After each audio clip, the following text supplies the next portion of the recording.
Bonjour, cette semaine, la paracha de la semaine, c'est la paracha de Matot Massé.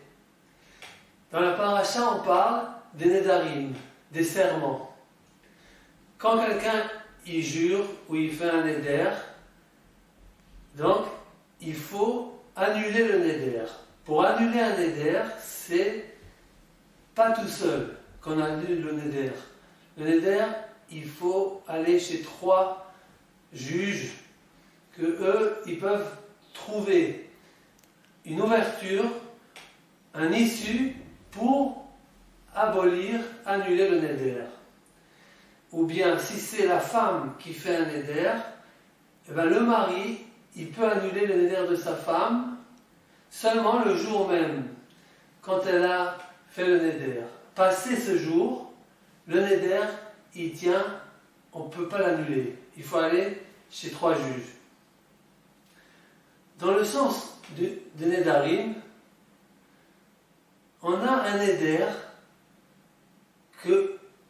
un serment qu'on a juré, nous, qu'on va garder la Torah, qu'on va suivre le chemin d'Hachem, qu'on va préserver les mitzvot. C'était sur le mont Sinaï. De petits ou grands, tous, on a juré à Kadosh Baruch Hu qu'on va garder la Torah, qu'on va suivre son chemin. Et lui aussi, il a juré qu'il va toujours garder fidélité avec nous, qu'il va être notre Dieu, il va nous garder et il ne va pas changer de peuple. Ça va être nous, son peuple unique. Maintenant, quand on a fauté, on était sur la terre, on était riche, on avait tout ce qu'il faut, on a suivi le mauvais chemin. On a transgressé la Torah. Akadosh Baruch Hu, il a détruit le temple. Il nous a exilés de la terre. Il y a eu aussi un serment qu'on ne va pas revenir avant le temps qu'il a décidé, lui. Soit qu'on fait tchouva et qu'on revient avant le temps, soit il faut attendre le temps qui est fixé, le jour où tout le peuple d'Israël rentrera en Israël, de retour. Ce serment-là, comment on peut l'annuler? La veille de Kippour, tout le monde sait, on fait Kol Nidré. On demande à Hachem d'annuler les serments. Comment on peut annuler ce serment-là? On veut tous revenir sur la terre d'Israël. On veut tous revenir avec le Mashiach, avec la Shrina. Tout le monde attend que ça. Le cœur du Juif, il est envahi de cette envie, de cette attente. Et il est peiné de cette galoute, de ce stress qu'on n'arrive pas à ce moment encore. Comment on peut annuler ce serment? C'est marqué, les portails du ciel, ils ne sont pas fermés devant les larmes. Sha'aredim alonin alou. Le Hadmour de Kotsk, il dit, si les larmes, elles sont toujours entendues, pourquoi il y a besoin des portes? On aurait dû enlever les portes, qui est seulement une ouverture. Alors il dit, des fois, il y a des larmes qui sont fausses. On a l'impression qu'elles sont vraies, mais en vérité, elles sont fausses. Elles sont intéressées. Il y a quelque chose qui se cache derrière la larme. Ces larmes-là, quand elles montent en haut, les portes, elles se ferment devant elles. Mais il y a quelque chose qui peut casser les portes, même si elles sont fermées devant les larmes. Il y a une larme qu'elle casse toutes les portes du ciel et qu'elle pénètre et qu'Akadosh Baruch Hu, il dit « Je pardonne. Je pardonne mon serment. » Grâce à cette larme. C'est la larme de qui? C'est les larmes de notre maman. Quelle maman? Notre maman Rachel. C'est marqué Kol barama nishma nei bechit amurim Rachel mevakal banea. Il y a Rachel qui pleure tous les nuits. Rachel, elle pleure.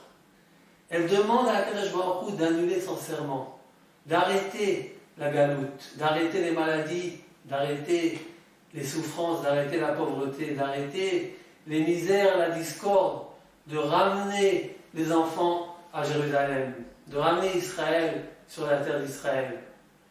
Et Akadosh Baruch Hu lui dit, calme-toi Rachel, tes larmes, elles sont acceptées. Et grâce à quoi? Parce que Rachel, elle a pardonné. Rachel, elle a pardonné la fidélité qu'elle avait avec Yaakov. C'était elle qui devait se marier avec Yaakov. Yaakov lui a donné des codes. Et elle a pardonné ce choix-là, cette place pour sa sœur. Elle a donné les codes à sa sœur. Cette action de Rachel, qu'elle a su pardonner, qu'elle a su céder sa place, céder son honneur, céder sa carrière, céder son futur, céder toute son envie, tout son être, son statut, son titre. Ce pardon-là, si elle pleure ses larmes à elle, aucun portail peut les arrêter. Aucune barrière peut les freiner. C'est ces larmes de Rachel qui percent le ciel et qui sont entendues chez Akadosh Baruch Hu et qui vont nous promettre le Mashiach et le retour à Yerushalayim. Tout le peuple d'Israël. De là, on apprend nous aussi. Quand on veut se faire entendre chez Akadosh Baruch Hu, quand on veut que nos prières soient entendues, il faut savoir pardonner. Une petite histoire, c'était dans la guerre, je ne sais plus si c'est Kippour ou c'est les 6 jours. En Israël, les bombes qui frappent la capitale, dans les bunkers, dans les méclates, sous les souterrains, il y avait plein de monde qui se réfugiait. Des obus jordaniens qui frappaient les bâtiments, qui frappaient la ville. Et tout le monde était dans la peur et dans la panique et dans le silence. Et d'un seul coup, il y a une voix d'une femme qui dit « Hachem, mon mari m'a abandonnée toute seule. Il ne m'a pas donné le guet. Il s'est sauvé. On ne sait pas où il est. Il m'a laissé avec des enfants, toute seule. Je suis emprisonnée de mon guet. Je ne peux pas me remarier. Tu sais, toi seul, la souffrance que je vis jour et nuit. Eh bien, aujourd'hui, je te dis à Kadosh Baruch Hu, je pardonne à mon mari de tout mon cœur. Je ne lui garde pas rancune. Je ne veux rien contre lui. Je lui souhaite que du bien. Mais, en même temps, je te demande, comme moi, que j'ai un cœur de chair et de sang, je peux pardonner. Toi qui es éternel, pardonne la faute de nous tous. Comme ça, elle a parlé, cette femme, dans le bunker. Peu de temps après, les obus sont calmés, la guerre s'est arrêtée et ils ont gagné la guerre. Il y avait un grand tzaddik qui s'appelait Rabbi Chaim Shmolevitz, Zecher Tzadik Livracha. Lui, il a raconté après la guerre. Il a dit, vous savez pourquoi la guerre, elle était gagnante? On a gagné la guerre, vous savez pourquoi?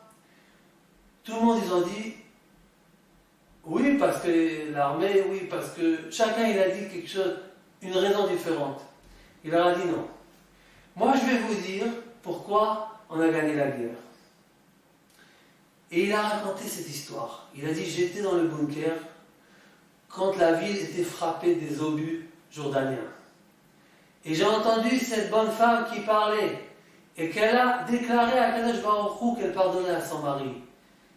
Et j'ai compris, grâce à cette femme qui a su pardonner à son mari, à Kadosh Baruch Hu, il nous a pardonné à tout Israël. De là, on apprend nous aussi, pardonnons à nos prochains, pardonnons, cédons les uns avec les autres, enlevons notre rancune qu'on a contre quelqu'un. Et après, on peut demander à Kadosh Baruch Hu de nous pardonner. Et on peut dire que si Rachel, elle nous a donné cet exemple, c'est pour que nous aussi, on doit suivre son chemin. Shabbat Shalom.